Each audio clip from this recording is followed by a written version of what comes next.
This is a story of a stealthy assault, an unknown killer hiding in plain sight, and a rush to save a life while searching for the murderer. This is the story of Brandon. It was a peaceful day on the lake for Brandon, such as he enjoyed often, fishing in his boat alone, one with nature. But this time something would go very wrong, almost costing Brandon his life. This is Anna with a new installment of Criminal Microbial Masterminds.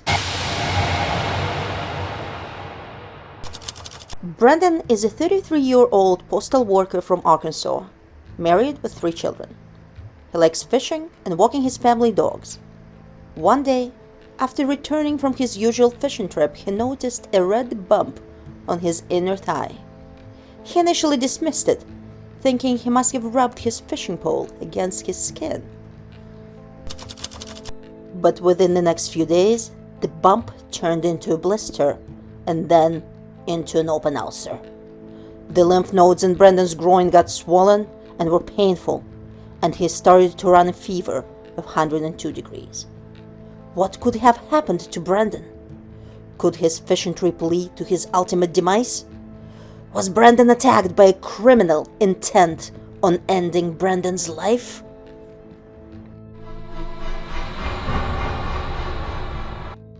First, we had to review the possibility that there was no attack and Brandon's body acted on its own, harming Brandon's health. Our possible culprits were diabetes, cancer, and an autoimmune disease. One by one, we eliminated them. Diabetes, because ulcers appear at a late stage of the disease. Cancer, because of its relatively slow development that would not cause high fever within a week. And autoimmune reaction, because lymph node enlargement will most likely be not localized. We had to admit, Brandon was attacked by an unknown criminal. Our team got together and created a list of possible suspects based on the evidence collected. We quickly identified 3 groups of criminals. A few fun guys who excel at forming extensive networks connected at the roots, a few masterminds who were viral before internet was invented, and a few serial killer loners.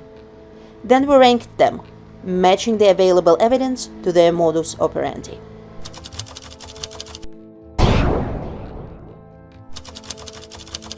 Hemophilus, also known as cancroid. He's a traveler and is rarely seen in North America. However, there is something Brandon, our victim, did not tell us right away. He began seeing another woman a few months ago. Could she be the agent of Mr. Cancroid? She recently traveled to Jamaica. Could she have met him there and got pulled into his deadly operations? Brandon admitted he does not always use protection, and all it takes for an agent of Hemophilus ducreyi is a small abrasion, and the bacteria can enter the body and start its devastating work. The herpes simplex brothers may be close relatives, but their methods differ. One spreads harm through everyday close contacts.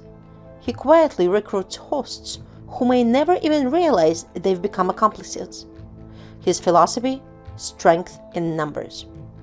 The second brother is more selective, exploiting moments of intimacy and lowered defenses. But what makes them both dangerous is their ability to disappear. After the initial attack, they can retreat, hiding for years before striking the same victim again. Pale and wiry, Trypanema pallidum was once the bane of decadent artists and poets, and preyed on their lust for life and unconstrained sex. She sent many people to insane asylums, and many met their untimely death because of her. But she did not only target the creative and the affluent. No, in her sweeping murder spree she did not spare no poor, no rural, nor young, nor even newborns. Yersinia, a beautiful murderess. a serial killer that once held entire countries in grips of fear and devastated entire cities, leaving none alive. Back in those days, she was known by another name, the Black Death.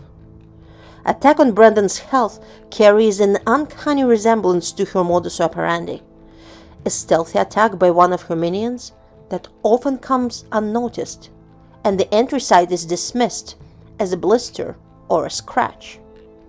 But then, the quick change of the small bump to the open ulcer follows, bringing high fever and painful swollen lymph nodes.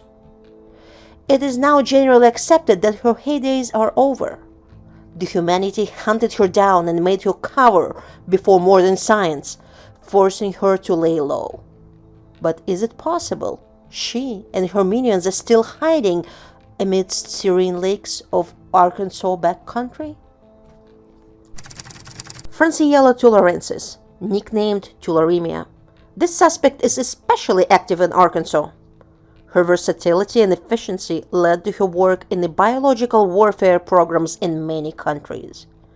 She relies on her tick minions and their rodent hosts, or deer flies, to deliver harm to unsuspecting victims.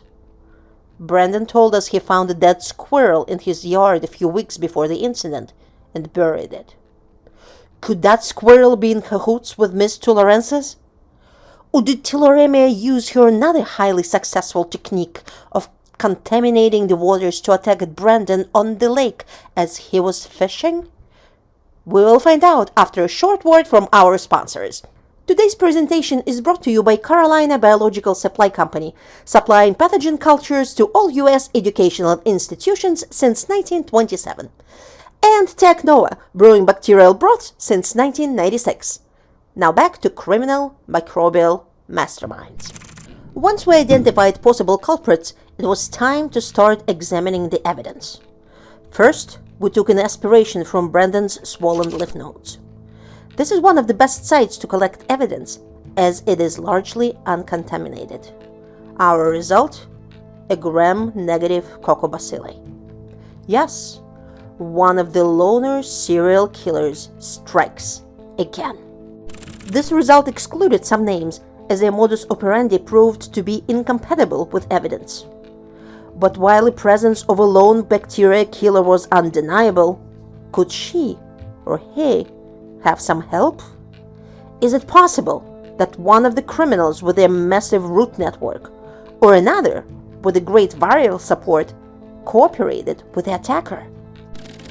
Lab tests were needed, and we plated our collected sample onto different medium consistent with conditions in which our suspects thrive. But we had to act quick. Brandon started experiencing weight loss and lost 4 pounds, and the fever was persistent.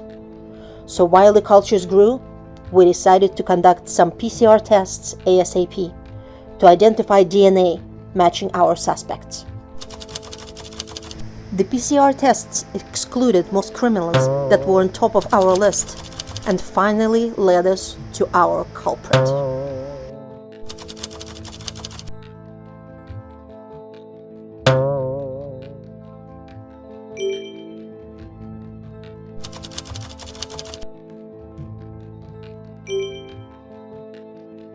The villain who attacked Brandon was Miss Tularensis, the murderess who developed bioweapons for many countries. The culture growth confirmed her presence and eliminated other suspects. We also learned that one of the herpes brothers staged an assault on Brandon's health as well.